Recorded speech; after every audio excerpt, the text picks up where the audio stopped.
In a small hospital in Afghanistan, surrounded by mountains that have witnessed centuries of conflict, a young woman named Sarah Matthews wiped down the last medical table of her 12-hour shift.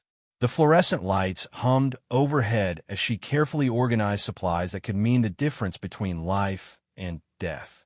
She had no idea that in exactly 47 minutes, her quiet dedication would catch the attention of America's most elite warriors. What happened next would change not only her life, but challenge everything the world thought it knew about heroism. Sometimes the greatest acts of courage happen not in the heat of battle, but in the gentle hands of someone who chooses to heal rather than harm. This is the true story of how one woman's compassion created a moment that would echo through military history and remind us all that real strength often wears scrubs instead of camouflage. Sarah Matthews had always believed that healing was a calling, not just a career. At 28 years old, she stood barely 5 feet 4 inches tall, but her presence filled every room she entered. Her colleagues at the Forward Operating Base Medical Facility in Kandahar Province knew her as the nurse who never complained, never cut corners, and never left a patient's bedside until she was absolutely certain they were stable. The dust outside swirled in endless clouds, coating everything in a fine layer of grit that somehow managed to seep through every seal and barrier the military engineers had constructed. Inside the medical tent, Sarah moved with practiced efficiency between the rows of beds, checking vitals, adjusting for drips, and offering quiet words of comfort to wounded soldiers who were thousands of miles from home. She had arrived in Afghanistan 6 months earlier as part of a civilian medical contractor program. While most of her nursing school classmates had taken jobs at suburban hospitals back in Ohio, Sarah felt drawn to serve where the need was greatest. Her family had tried to talk her out of it. Her mother had cried for weeks, and her father had questioned whether she truly understood the danger she would face. But Sarah did understand. She had grown up in a military family. Her grandfather had served in Vietnam, her uncle in Desert Storm, and her brother was currently deployed with the Marines in another part of Afghanistan. She knew the weight of service, the cost of freedom, and the price that families paid when their loved ones answered the call to serve their country. The forward operating base where she worked was a small outpost, home to about 300 American soldiers and a handful of civilian contractors like herself. The base sat in a valley, surrounded by rocky hills where Taliban fighters often took positions to launch attacks. Rocket fire was a daily occurrence, and the medical facility stayed busy treating everything from combat wounds to heat exhaustion to the inevitable injuries that came from operating heavy equipment in harsh conditions. Sarah's typical day began at 5 in the morning with a cup of coffee that was somehow always both too weak and too bitter. She would review the overnight reports, check on patients who had come in during the night shift, and prepare for whatever the day might bring. By 6, she was making her first rounds, greeting each patient by name, asking about pain levels, and ensuring that everyone felt heard and cared for.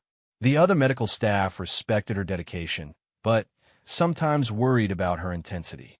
Dr. Johnson, the chief medical officer, had pulled her aside the week before to ask if she was getting enough rest.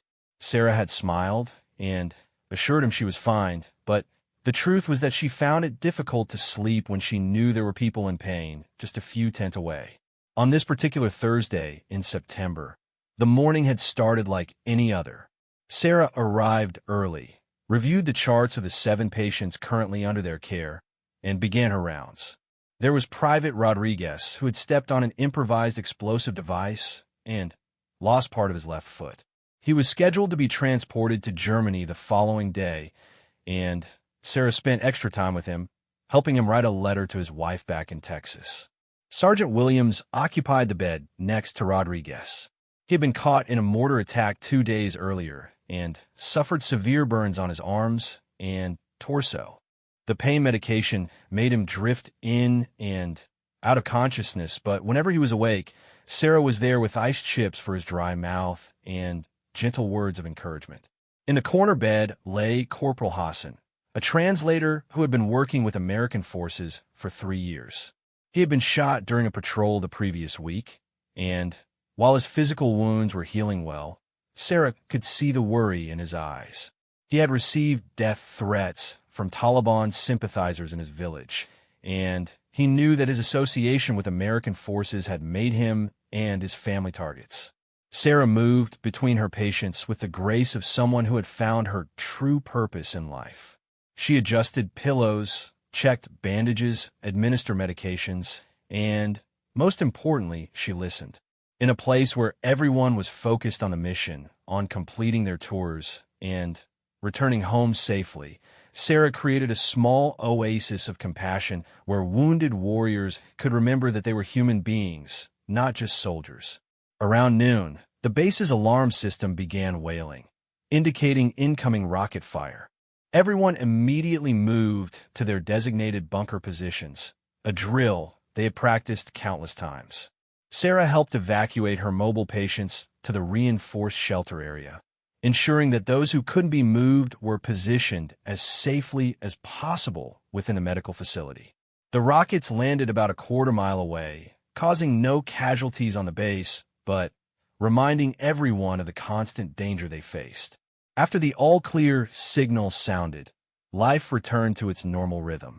Sarah continued her rounds, but she noticed that the stress of the attack had affected several of her patients. Private Rodriguez seemed more withdrawn. Sergeant Williams was experiencing increased pain, and Corporal Hassan appeared deeply troubled. She spent extra time with each of them, not rushing through her duties, but truly connecting with each person under her care.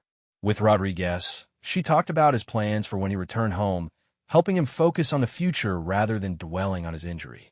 With Williams, she coordinated with Dr. Johnson to adjust his pain medication and spent time simply sitting beside his bed when he was unable to sleep. Her conversation with Corporal Hassan was the most challenging. He confided in her that he was considering requesting transfer to a base farther from his home village, despite the fact that his local knowledge had proven invaluable to American operations. Sarah listened without judgment, understanding that the man was caught between his loyalty to the American mission and his fear for his family's safety. As the afternoon wore on, Sarah found herself thinking about the larger picture of the conflict in Afghanistan. She had read extensively about the country's history before deploying, understanding that this was a land that had been fought over for centuries. She knew that the American presence was part of a larger effort to bring stability and democracy to a region that had known little of either.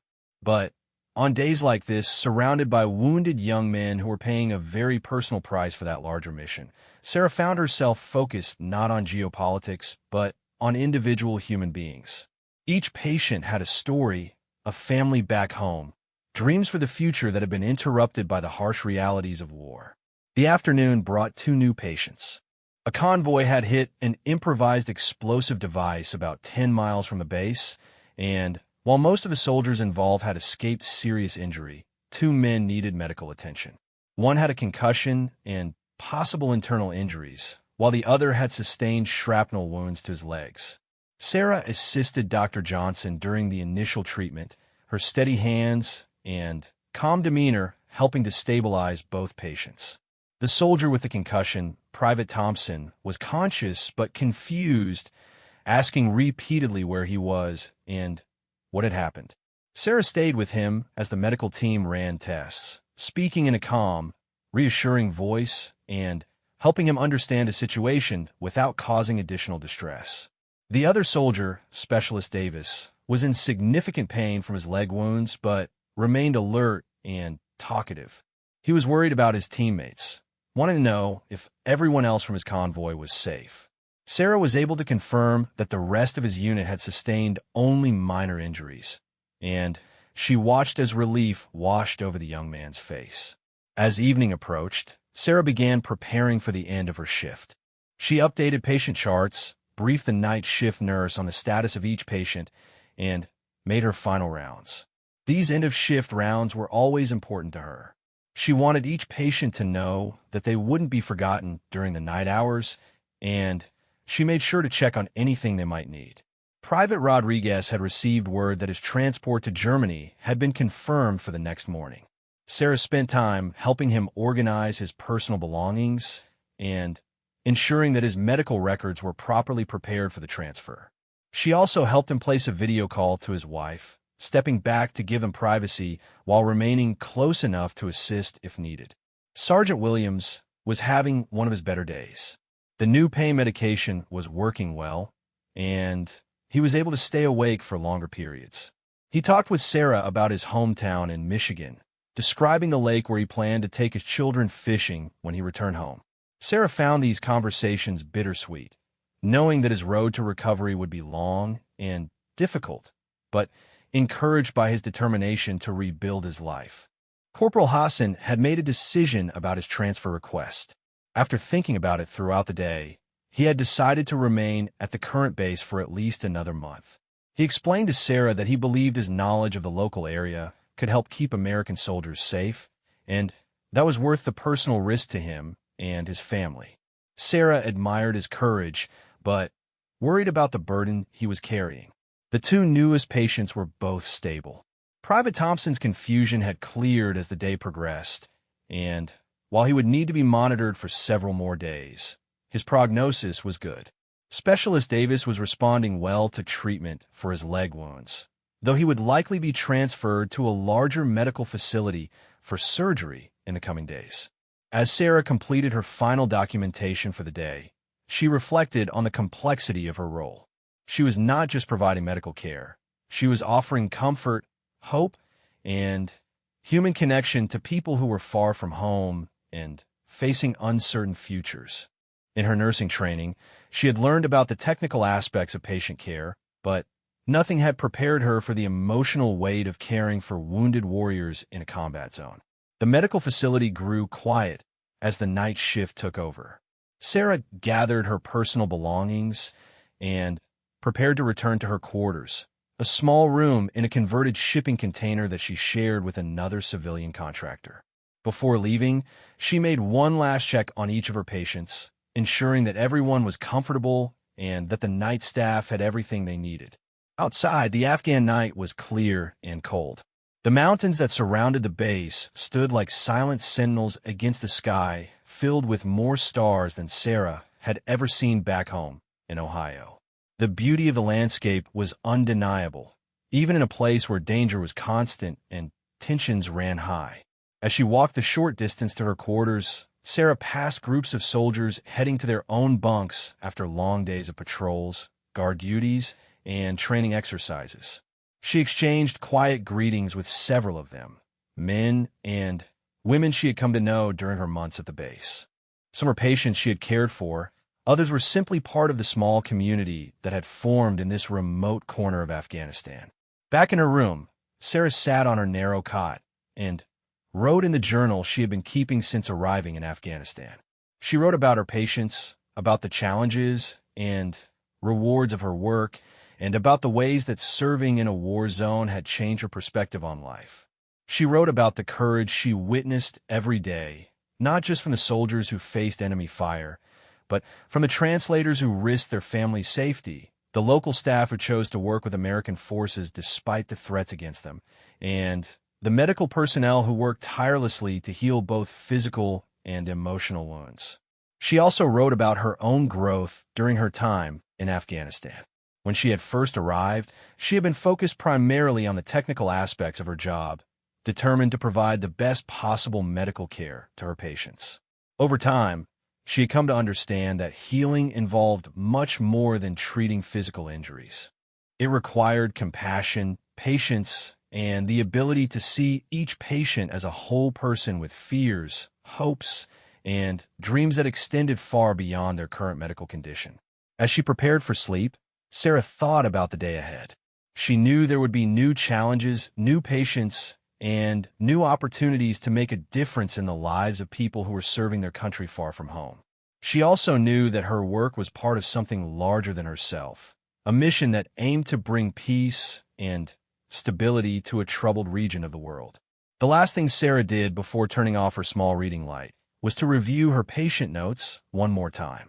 She wanted to be absolutely prepared for the next day, ready to continue providing the level of care that each of her patients deserved.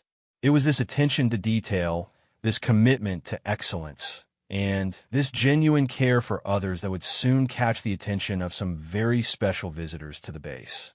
Sarah had no way of knowing that tomorrow would be different from all the days that had come before. She had no idea that her quiet dedication and compassionate care had been noticed by people far above her in the military hierarchy. And she certainly couldn't imagine that within 24 hours, her life would change in ways that would impact not only her own future, but the lives of countless others who would be inspired by her example. As she drifted off to sleep in her small room, surrounded by the sounds of a military base settling in for the night, Sarah Matthews remained focused on the simple but profound mission that had brought her to Afghanistan: to heal, to comfort, and to serve others with compassion and skill. Tomorrow would bring new challenges, but she would face them with the same quiet strength and unwavering dedication that had defined every day of her service.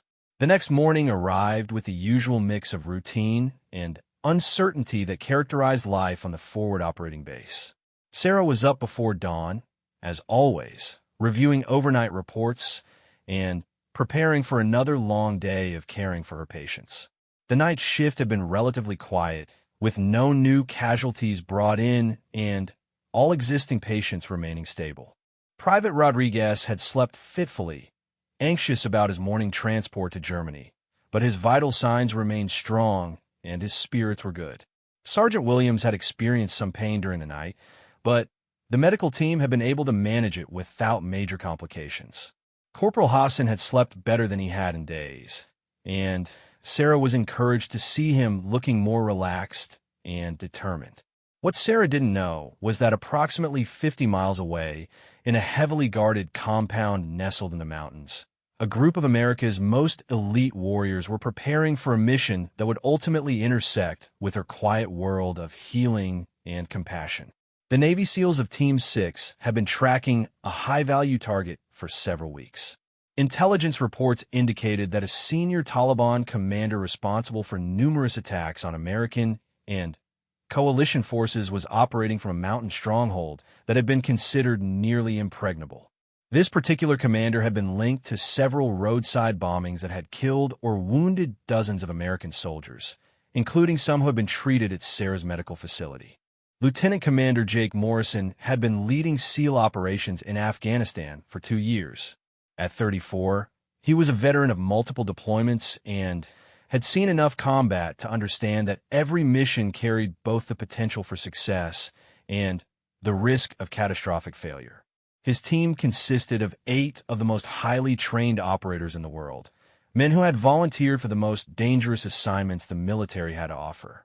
The intelligence for this particular mission had come from multiple sources, including drone surveillance, intercepted communications, and human intelligence gathered by local assets who risked their lives to provide information to American forces. The target, known by the code name Wolverine, had been responsible for coordinating attacks across a wide region of Afghanistan, and his capture or elimination was considered a top priority. Morrison and his team had spent 3 days studying satellite images, reviewing intelligence reports, and planning every detail of their approach. The compound where Wolverine was believed to be hiding sat on a mountainside that offered excellent defensive positions, but also limited escape routes. The SEALs would need to approach under cover of darkness, neutralize any guards, and either capture or eliminate their target before enemy reinforcements could arrive. The mission was scheduled to begin at midnight, with the team inserting by helicopter approximately 2 miles from the target compound. They would then move on foot through difficult mountain terrain, using night vision equipment and their extensive training to navigate obstacles that would be challenging even in daylight. The entire operation was expected to take no more than 4 hours, but Morrison knew from experience that even the best planned missions rarely went exactly as anticipated. As Morrison conducted his final briefing with the team, he emphasized the importance of speed and stealth. Intelligence indicated that Wolverine was planning to move to a different location within the next 48 hours, making this their best opportunity to intercept him. The commander also stressed the likelihood that the compound would be defended by well-armed fighters who would not hesitate to fight to the death to protect their leader. Each member of Morrison's team brought specialized skills to the mission. Petty Officer Anderson was their demolitions expert, capable of breaching any barrier they might encounter. Petty Officer Chun served as their communications specialist, maintaining contact with command and coordinating air support if needed. Petty Officer Davis was their medic, trained to provide life-saving treatment under the most extreme conditions. The rest of the team consisted of seasoned operators who had worked together for months, developing the kind of trust and communication that allowed them to function as a single unit even in the chaos of combat. They had trained for missions like this countless times, but they all understood that real-world operations carried risks that no amount of preparation could completely eliminate. Meanwhile, back at the forward operating base, Sarah continued her morning rounds, unaware that she would soon play an unexpected role in the events that were about to unfold. She spent extra time with Private Rodriguez, helping him gather his personal belongings and ensuring that his medical records were properly prepared for transport. The young soldier was nervous about the long journey ahead, but also eager to begin the next phase of his recovery closer to home. Sergeant Williams was having one of his better mornings, alert and talkative despite the ongoing pain from his burns. He had received a care package from his church back in Michigan, and Sarah helped him read through dozens of cards and letters from people who wanted him to know they were thinking of him. The outpouring of support from his community seemed to lift his spirits considerably. Corporal Hassan appeared more confident than he had in days. His decision to remain at the base for another month had given him a sense of purpose, and he spent time talking with Sarah about his plans to help train other translators who would work with American forces.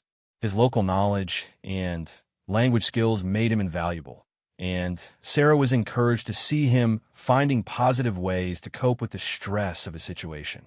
Around mid-morning, Dr. Johnson pulled Sarah aside for what he said would be a routine discussion about patient care protocols. However, his demeanor suggested that something more significant was on his mind. He led her to a quiet corner of the medical facility where they could speak privately without being overheard by patients or other staff members. Johnson explained that he had received word from the base commander that a special operations mission was being planned for that evening.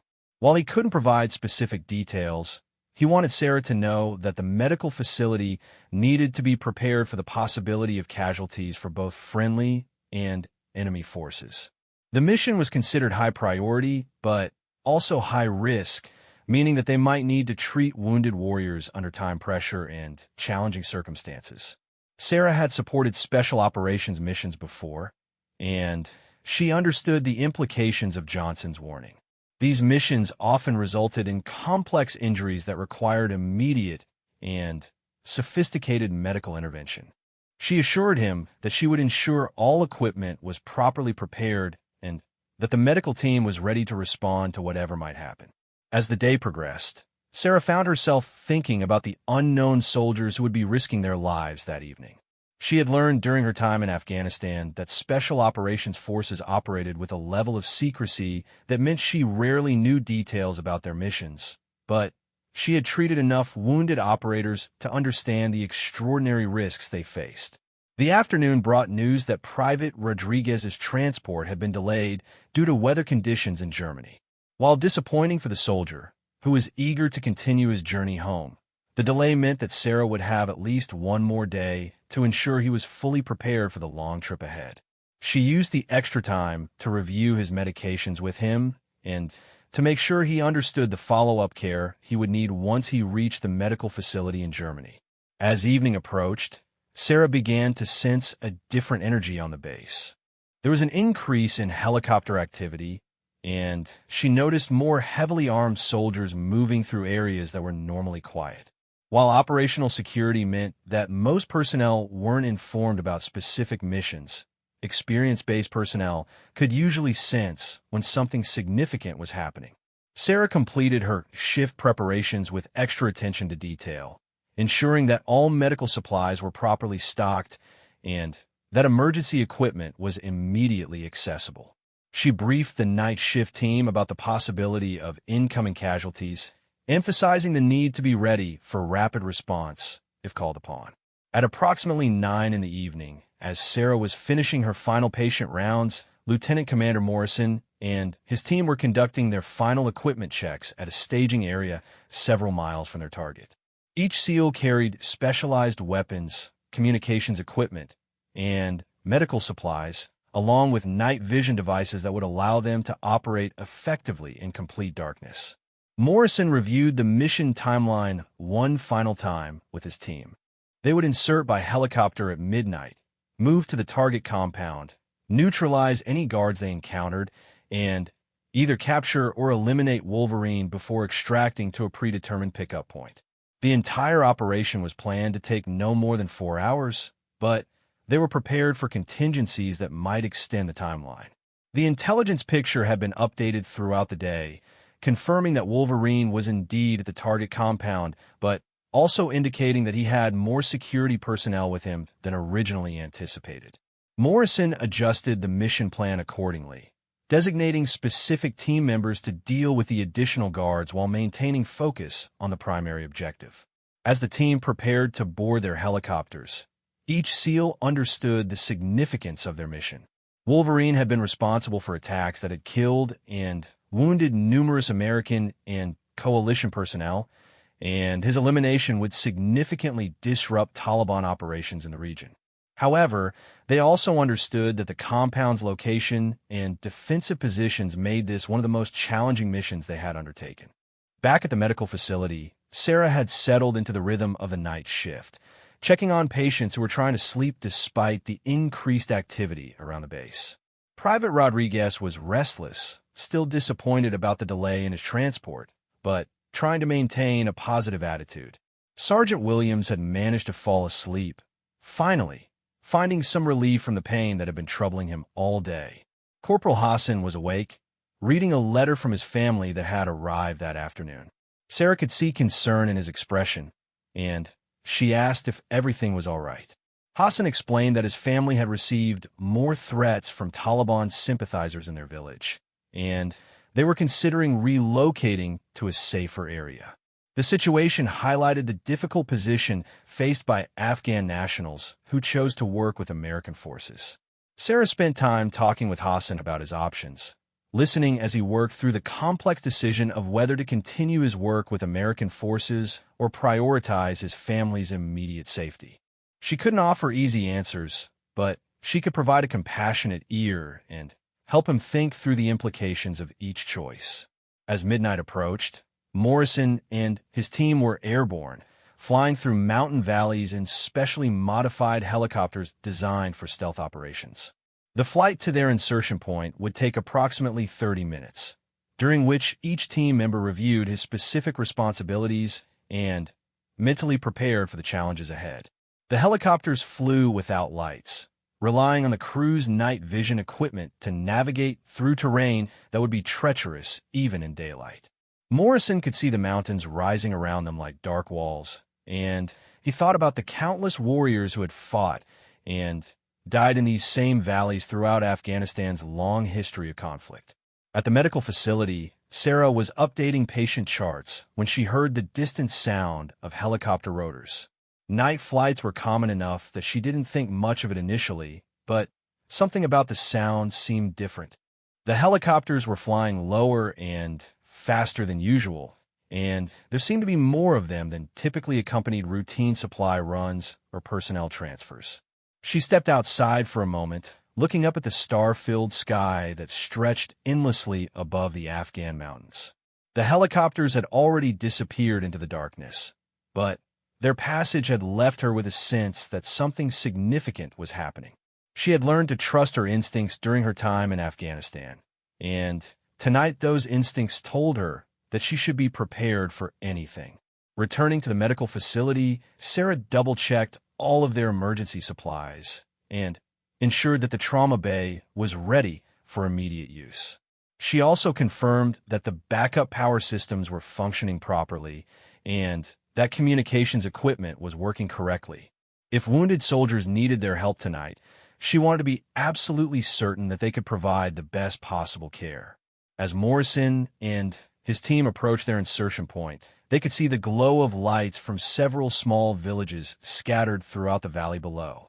Most of the local population would be asleep, unaware that American Special Operations Forces were moving through their territory in pursuit of a terrorist leader who had brought violence and instability to their region. The helicopters settled into a landing zone that had been selected based on satellite imagery and drone reconnaissance. The area appeared to be clear of enemy forces, but Morrison knew that appearances could be deceiving in Afghanistan, where fighters often used natural cover to conceal their positions. His team would need to move quickly and quietly to reach their target before their presence was detected. As the SEALs disembarked from their helicopters and began their approach march to the compound, Sarah was making her final rounds of the evening, ensuring that each of her patients was comfortable and that the night staff had everything they needed to provide quality care. She had no way of knowing that the success or failure of the mission, now underway in the mountains, would soon impact her own life in ways she could never have imagined.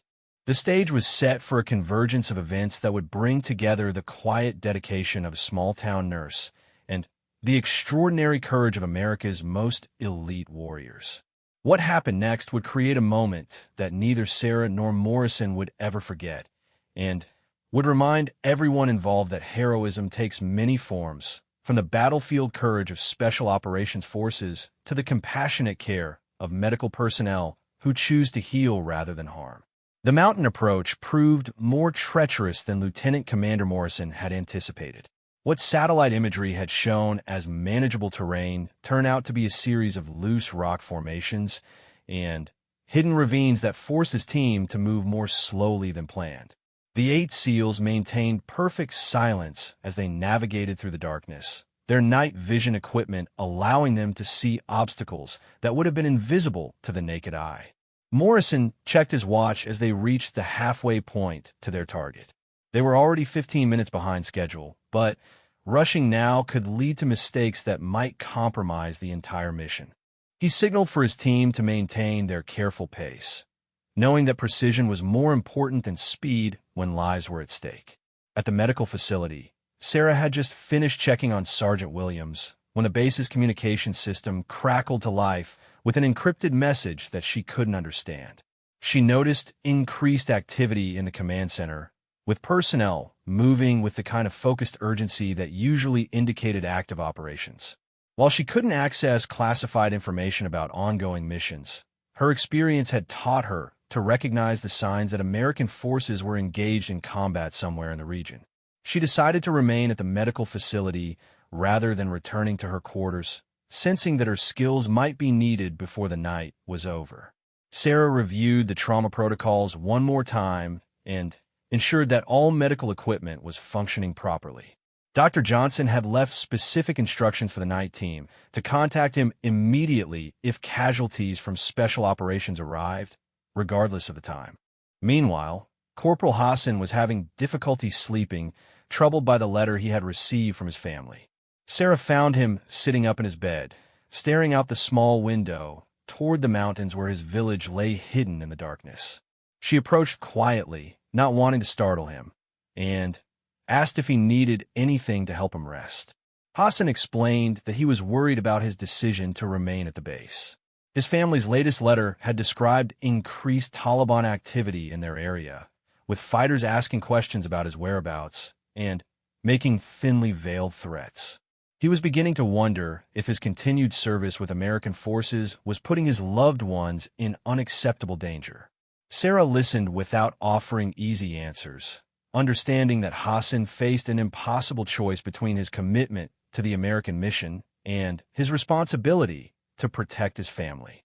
She had seen many Afghan translators and support personnel struggle with similar decisions, torn between their desire to help build a better future for their country and the immediate need to ensure their family's safety. Up in the mountains, Morrison's team had reached their final approach position. Through their night vision scopes, they could see the target compound approximately 400 meters ahead. The intelligence reports had been accurate about the location and basic layout, but Morrison could now see that the defensive positions were more sophisticated than anticipated. The compound consisted of three main buildings arranged around a central courtyard, with high walls providing protection from ground-level assault. Morrison counted at least 6 guards visible from their position, but he knew there were likely more inside the buildings. The presence of additional security personnel confirmed that Wolverine was indeed at this location, but it also meant that the mission would be more challenging than originally planned. Morrison signaled for his team to establish overwatch positions while he reviewed their approach options. The compound's elevation and defensive setup meant that a direct assault would be extremely difficult and would likely result in heavy casualties on both sides. However, the intelligence indicated that Wolverine was planning to move to a different location within 24 hours, making this their best opportunity to intercept him. After several minutes of observation, Morrison identified a weakness in the compound's defenses. A section of the rear wall appeared to be in poor repair, and the guards were focusing their attention on the main approach routes. If his team could reach that section without detection, they might be able to breach the perimeter and achieve the element of surprise that would be crucial to mission success. The SEALs began their final approach, moving through terrain that challenged even their exceptional training and conditioning. Loose rocks and hidden obstacles required them to test each step carefully, knowing that a single misplaced foot could trigger a small avalanche that would alert the guards to their presence.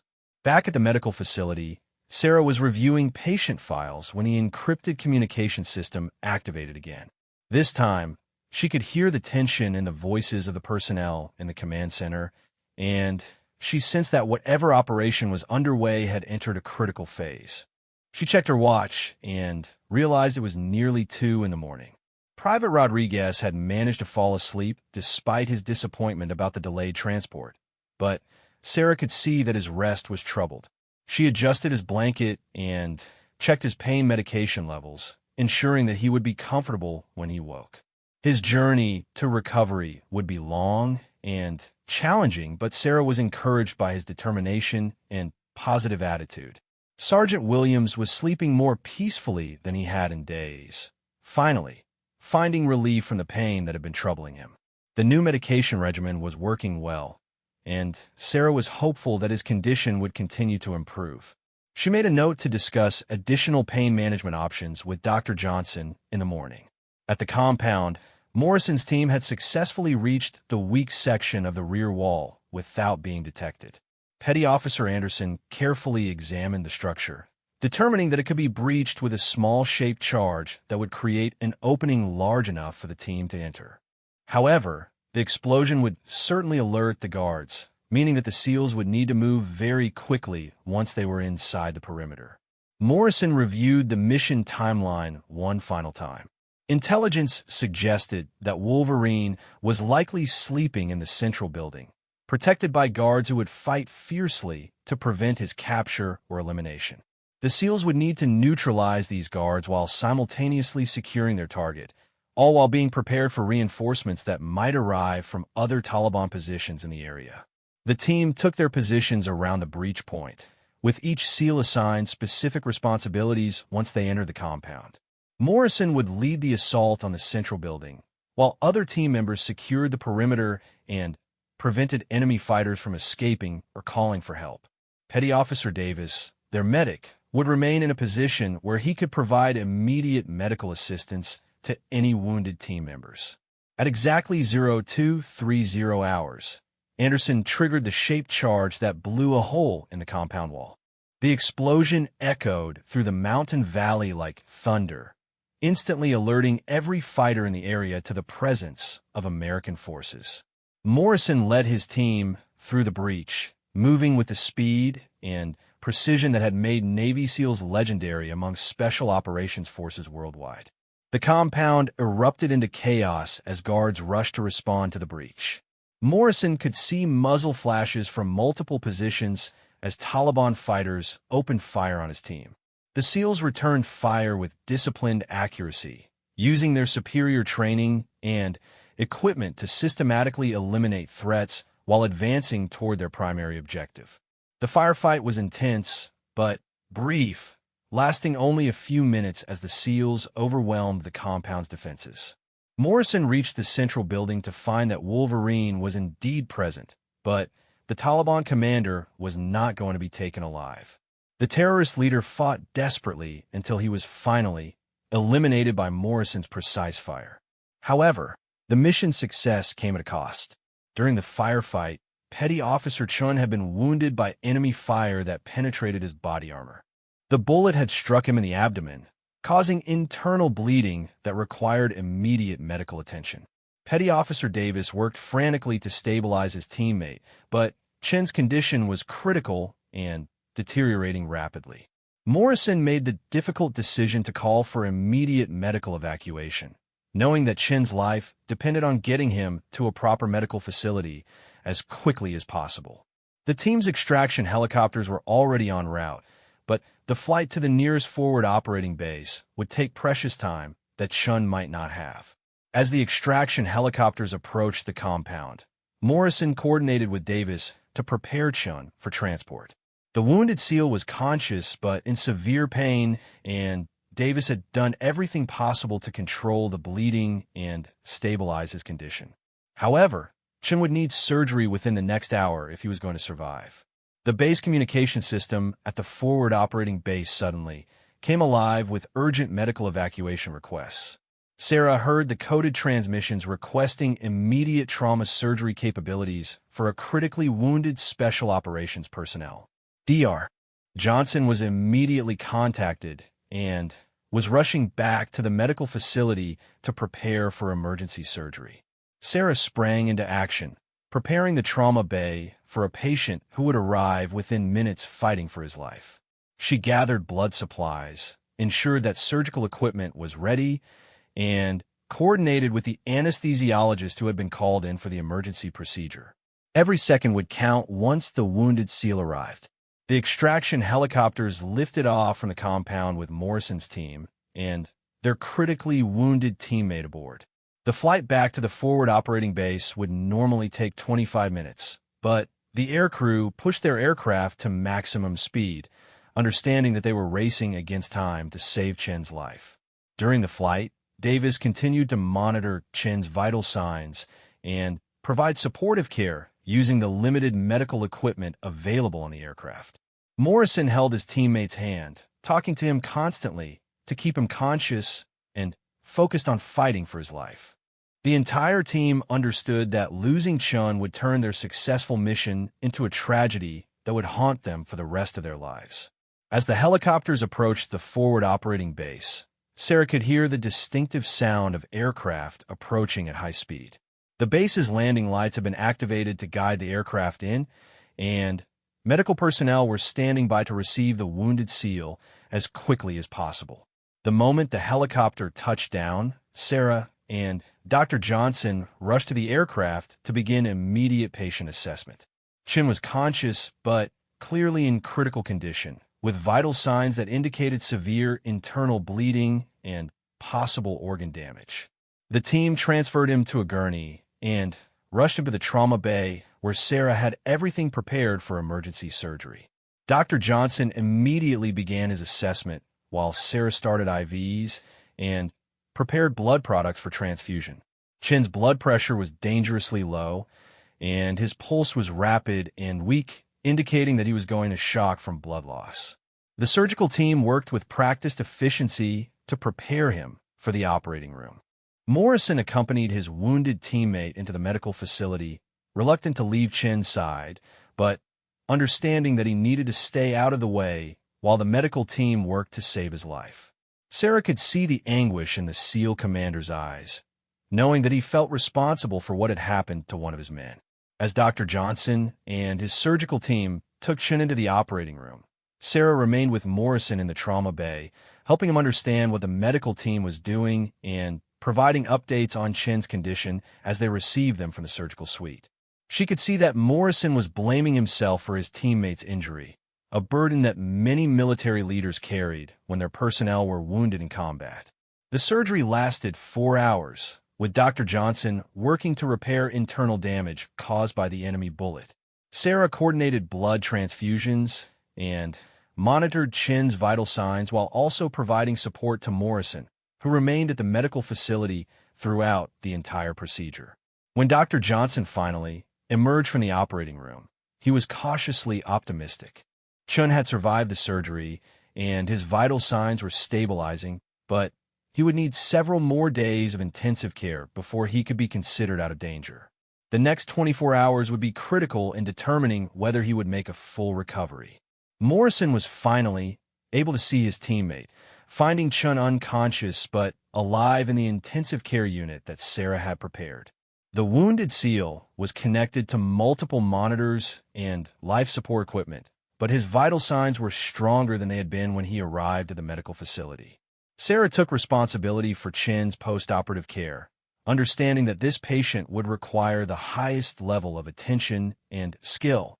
She had treated many wounded warriors during her time in Afghanistan, but she knew that the coming days would test all of her abilities as both a medical professional and a compassionate caregiver.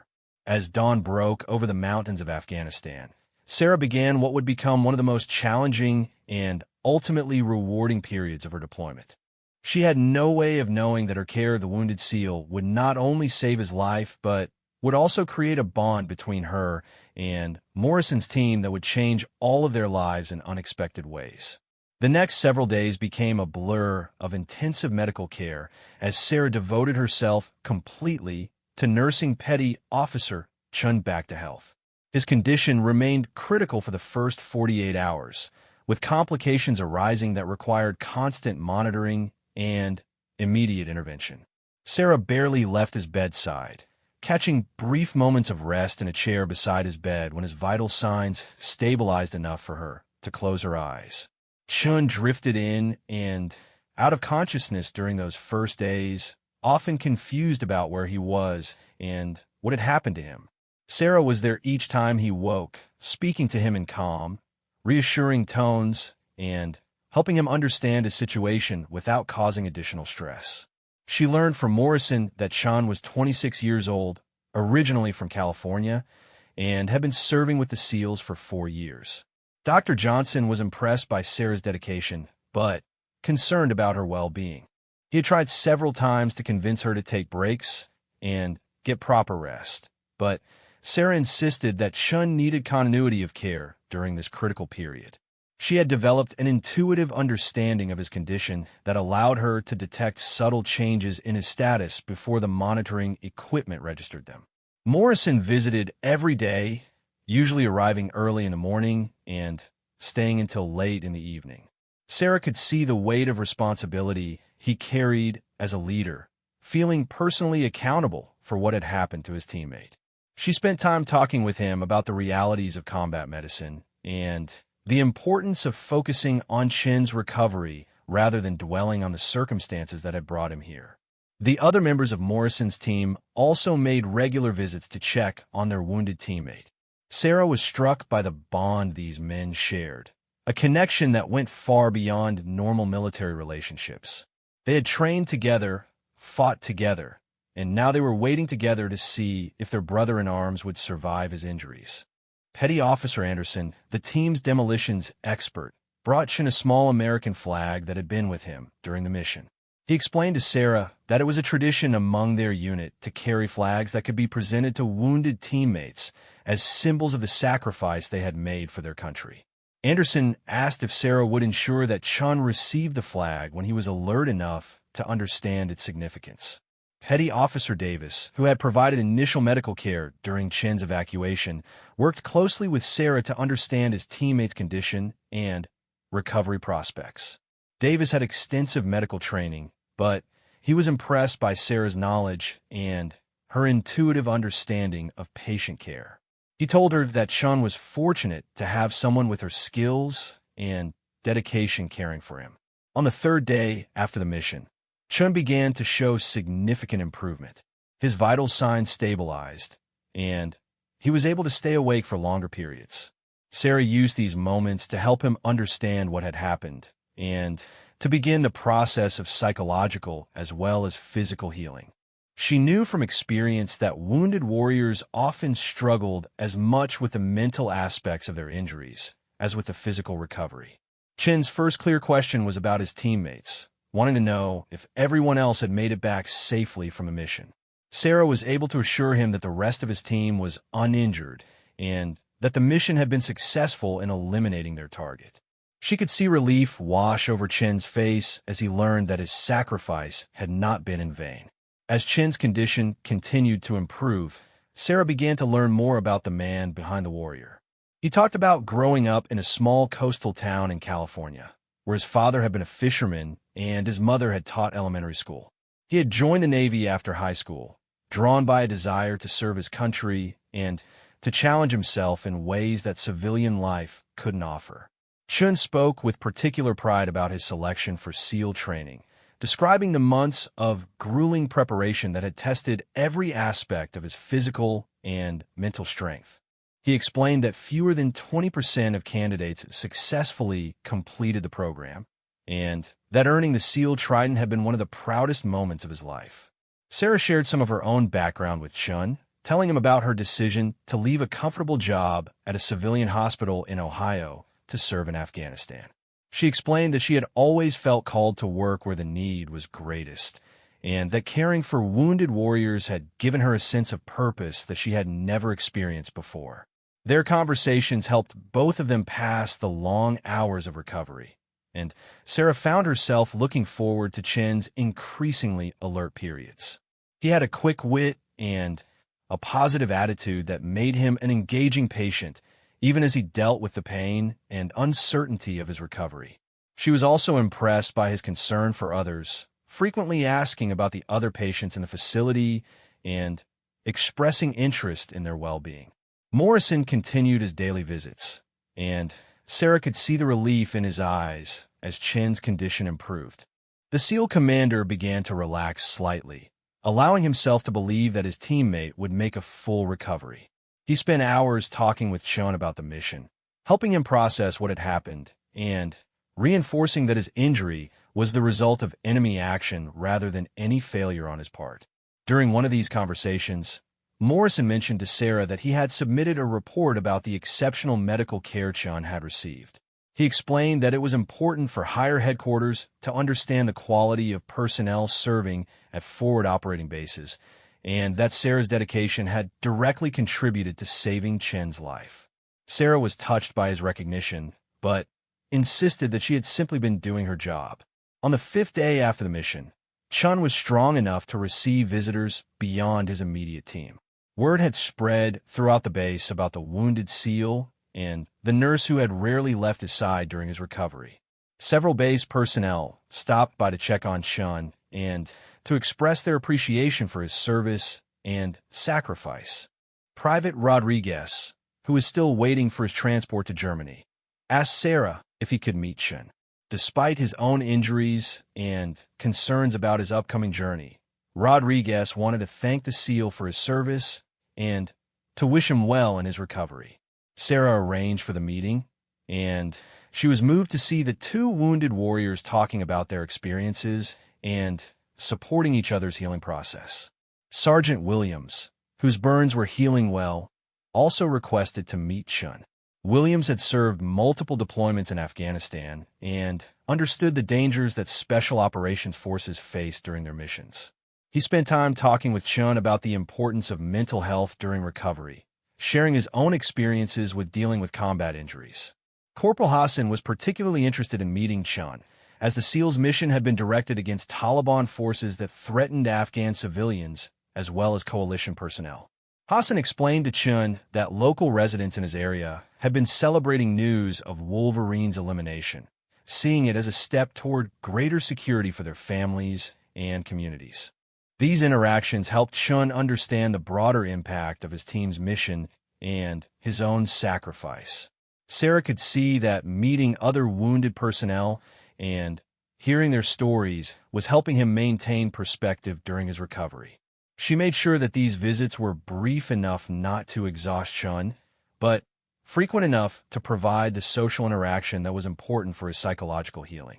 Dr. Johnson was increasingly optimistic about Chin's prognosis, telling Sarah that the SEAL was recovering faster than he had initially expected. The combination of Chin's excellent physical conditioning and the quality of care he had received was enabling him to overcome his injuries more quickly than typical patients with similar wounds. However, Johnson also warned Sarah that Chun would likely experience setbacks during his recovery, as all serious trauma patients did. He emphasized the importance of preparing Chun for the emotional challenges that often accompanied physical healing, particularly for warriors who were accustomed to being in peak physical condition. Morrison's team was scheduled to remain at the forward operating base for several more days while their mission was debriefed and while Chin's condition stabilized enough for him to be transported to a larger medical facility. Sarah appreciated having the extra time to work with Chun and to ensure that his recovery was well established before he moved to the next phase of his treatment. During this time, Sarah also maintained her responsibilities for the other patients in the facility. Private Rodriguez finally received confirmation that his transport to Germany was scheduled for the following morning, and Sarah spent time helping him prepare for the journey.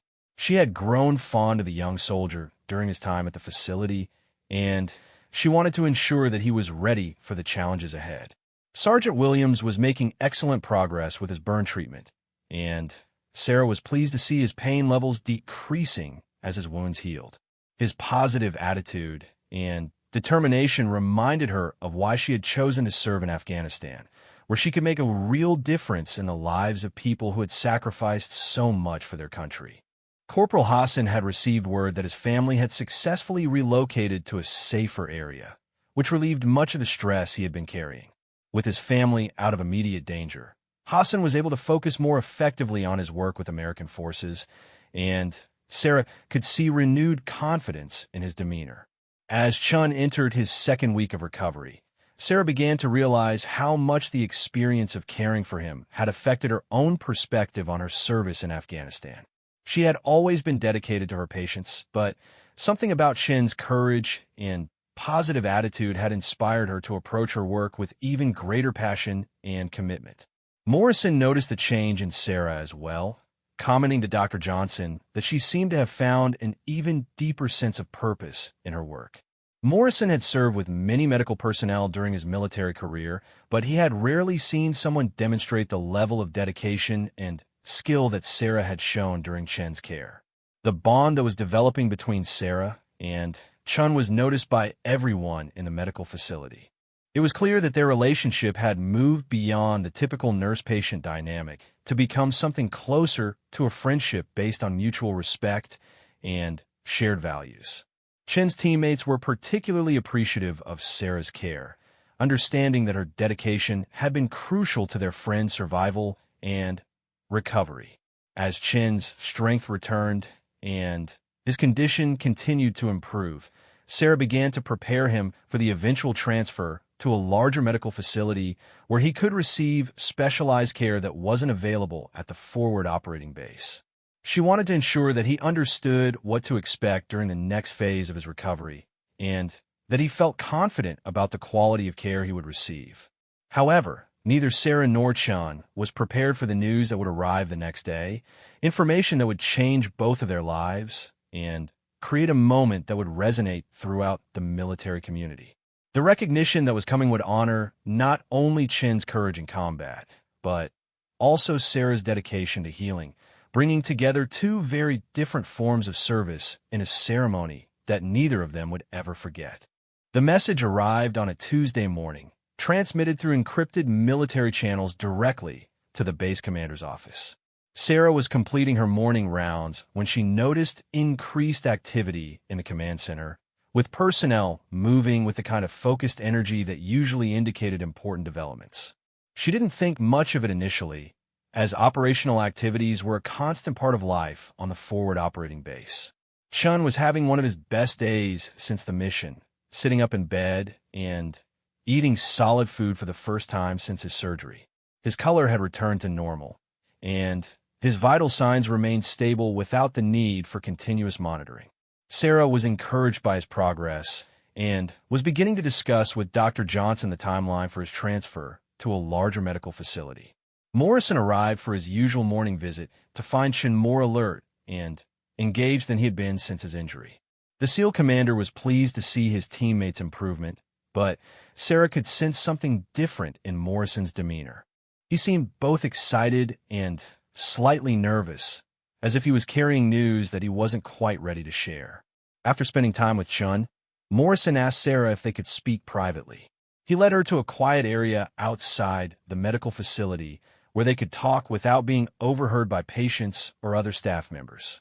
Morrison's expression was serious, but Sarah could see something positive in his eyes that suggested good news rather than cause for concern. Morrison explained that he had received word from Naval Special Warfare Command that Chun was being recommended for the Purple Heart in recognition of his wounds received in combat. However, that wasn't the only recognition being considered. The success of the mission against Wolverine, combined with Chen's courage under fire, had attracted attention at the highest levels of the military command structure. But Morrison had even more significant news to share. He told Sarah that his report about the exceptional medical care Chun had received had been forwarded up the chain of command, eventually reaching personnel who made decisions about military honors and recognition. The dedication Sarah had shown in caring for Chun, combined with her overall service in Afghanistan, had not gone unnoticed. Sarah was confused about why Morrison was telling her this, not understanding the connection between Chen's recognition and her own service. She had simply done her job as a medical professional, providing the same level of care to Chun that she tried to give to all of her patients. The idea that her nursing duties might warrant any kind of formal recognition had never occurred to her. Morrison smiled as he saw Sarah's puzzled expression, understanding that her humility was exactly what made her so deserving of what was about to happen. He explained that senior military leadership had decided that Chen's recovery was a perfect example of how the dedication of medical personnel directly contributed to mission success and the welfare of fighting forces. The news that Morrison was building up to would change Sarah's life forever. He told her that a delegation from Naval Special Warfare Command was flying to the forward operating base specifically to present Chun with his Purple Heart, and that they had requested the opportunity to meet with Sarah and formally recognize her contributions to Chen's recovery and to the overall medical mission in Afghanistan. Sarah was overwhelmed by the news, never having imagined that her service would be recognized at such a high level. She tried to explain to Morrison that she was simply doing her job, that any qualified nurse would have provided the same level of care. But Morrison gently interrupted her, explaining that leadership had reviewed reports from multiple medical facilities and that her dedication was genuinely exceptional. The delegation was scheduled to arrive the following afternoon, giving Sarah barely 24 hours to prepare for what Morrison described as a formal ceremony. She would need to be in her dress uniform, and the entire medical staff would be invited to participate in the recognition event. Sarah felt nervous about being the center of attention, preferring to work quietly behind the scenes rather than receiving public recognition. Morrison assured her that the ceremony would be dignified and appropriate, focused on honoring both Chen's service and her contributions to his recovery. He emphasized that this kind of recognition was rare and that it represented not just acknowledgement of her individual service, but also recognition of the crucial role that medical personnel played in supporting military operations. That evening, Sarah spent time talking with Chun about the upcoming ceremony. The wounded SEAL was excited about receiving his Purple Heart, but he was even more pleased that Sarah's service was being recognized. He told her that he had been worried about how to properly thank her for everything she had done, and that this formal recognition seemed like the perfect way to honor her dedication. Chun shared with Sarah his belief that medical personnel, like her, were the unsung heroes of military operations. He explained that warriors could face enemy fire with courage because they knew that if they were wounded, people like Sarah would be there to care for them with skill and compassion. Her presence had been as important to his recovery as any medication or medical procedure. Word of the upcoming ceremony spread quickly throughout the base, and Sarah was touched by the support she received from colleagues and patients. Dr. Johnson told her that he had never seen a nurse demonstrate such dedication and skill, and that the recognition was well-deserved. The other medical staff expressed pride that one of their colleagues was being honored at such a high level. Private Rodriguez, who was finally scheduled for transport to Germany the next week, asked Sarah if he could attend the ceremony. His own injuries had healed enough that he could move around with assistance, and he wanted to be present to show his appreciation for everything Sarah had done for him during his time at the medical facility. Sergeant Williams was similarly eager to attend the ceremony, despite the ongoing challenges of his recovery for burns. He told Sarah that she had been a source of hope and comfort during some of his darkest moments, and that he wanted to be present to honor her service.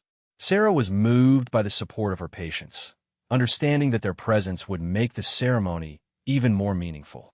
Corporal Hassan was particularly excited about the ceremony, seeing it as recognition not just of Sarah's individual service, but of the humanitarian mission that brought American medical personnel to Afghanistan.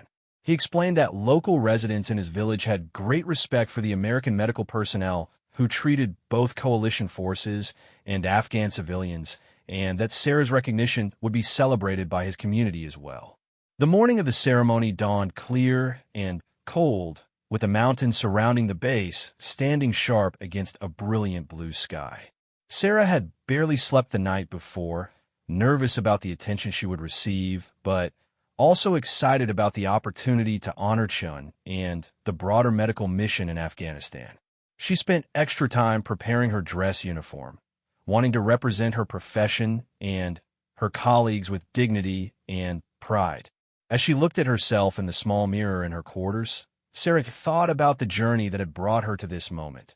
From her decision to leave a comfortable civilian job to her current service in one of the world's most challenging environments. The delegation from Naval Special Warfare Command arrived precisely on schedule, their helicopters bringing several senior officers whose presence indicated the importance of the ceremony.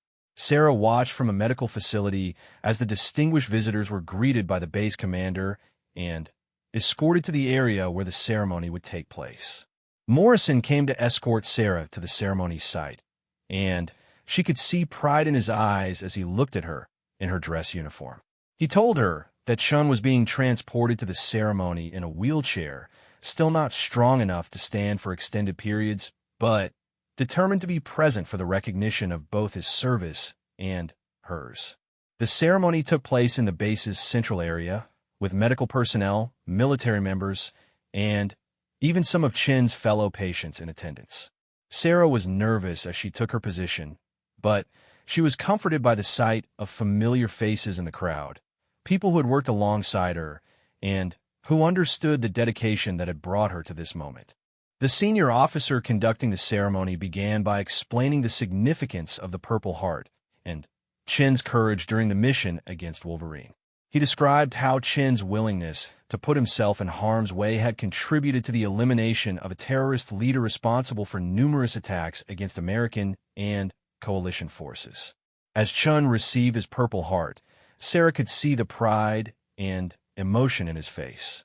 Despite his injuries and the challenges ahead in his recovery, Chun remained committed to his service and to his teammates who continue to serve in dangerous locations around the world. The ceremony honored not just his individual courage, but the sacrifices of all special operations personnel. Then, the senior officer turned his attention to Sarah, explaining that her dedication to Chin's care had been instrumental in his survival and recovery. He described how medical personnel like Sarah served as a crucial link between the battlefield and home, providing the expert care that enabled wounded warriors to return to their families and continue their lives. What happened next took Sarah completely by surprise and would become the defining moment of her military service. As the senior officer concluded his remarks about her contributions, he gave a signal that brought Morrison and Chin's entire SEAL team to attention. In a display of respect that was virtually unprecedented, the 8 elite warriors rendered a formal military salute to the young nurse who had saved their teammate's life. The salute lasted for what felt like an eternity, but was probably only 30 seconds. During those moments, Sarah felt the weight of recognition not just for her individual service, but for all medical personnel who chose to heal rather than harm, who brought compassion to places of conflict, and who serve as reminders of humanity's better angels even in the midst of war. Tears streamed down Sarah's face as she returned the salute, understanding that this moment represented something much larger than personal recognition. It was acknowledgement that healing was as courageous as fighting, that compassion was as valuable as combat skills, and that those who chose to save lives deserved the same respect as those who took them in service of their country. Chun watched the ceremony from his wheelchair with obvious emotion, knowing that the woman being honored had literally saved his life through her skill and dedication. But more than that, he understood that Sarah represented the best of what America sent to places like Afghanistan. People who brought hope, healing, and humanity to regions that had known too much of war's destruction. The crowd of observers was visibly moved by the unprecedented display of respect from the Navy SEALs to the young nurse. Many had tears in their eyes as they witnessed this recognition of service that was usually invisible, care that was provided quietly and without expectation of recognition. After the formal ceremony concluded, Sarah was surrounded by colleagues, patients, and military personnel who wanted to congratulate her and express their appreciation for her service. She was overwhelmed by the outpouring of support, but also humbled by the realization that she was being honored for work that she considered a privilege rather than a sacrifice. Morrison approached Sarah as the crowd began to disperse, telling her that this ceremony would be remembered long after all of them had left Afghanistan. He explained that the image of Navy SEALs saluting a nurse would become a symbol of the military's respect for all personnel who served with distinction, regardless of their specific role or mission. Chin was transported back to the medical facility immediately after the ceremony, still weak from his injuries, but energized by the recognition of both his service and Sarah's contributions. Sarah accompanied him, checking his vital signs and ensuring that the excitement of the ceremony hadn't caused any setbacks in his recovery. As they settled back into the familiar routine of the medical facility, Chen told Sarah that receiving his Purple Heart had been an honor, but watching her receive the salute from his teammates had been the most meaningful part of the ceremony for him. He explained that SEALs were trained to respect courage wherever they found it, and that Sarah's dedication represented a form of bravery that deserved the highest recognition.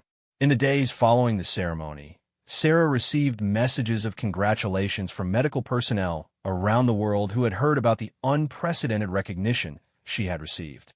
The story of a Navy SEAL saluting the nurse who saved their teammate spread throughout the military community, becoming an inspiration for medical personnel serving in challenging locations.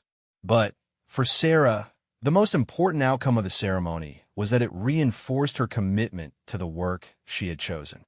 She understood that she was part of something larger than herself, a mission that brought healing and hope to places where both were desperately needed. The recognition she had received wasn't an endpoint, but rather a reminder of the responsibility she carried to continue serving with the same dedication and compassion that had brought her to that remarkable moment. Chen's recovery continued to progress, and within 2 weeks of the ceremony, he was strong enough to be transferred to a larger medical facility where he could receive the specialized care needed for the next phase of his healing.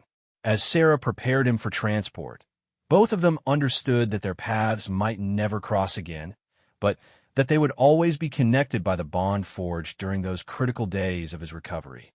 The salute that the Navy SEALs rendered to Sarah became a symbol of respect for all medical personnel who serve in dangerous locations around the world. It reminded military and civilian communities alike that heroism takes many forms, and that those who choose to heal deserve the same recognition as those who fight. Sarah's story spread far beyond the military community, inspiring young people to consider careers in military medicine and reminding everyone that service to others represents one of humanity's highest callings. She had finished her shift quietly that day, never imagining that her dedication would soon be recognized by some of America's most elite warriors in a ceremony that would change her life forever. The mountains of Afghanistan had witnessed countless acts of courage throughout their long history, but few moments had captured the essence of service and sacrifice as clearly as the sight of battle-hardened SEALs rendering their highest form of respect to a young nurse whose gentle hand had saved their brother's life.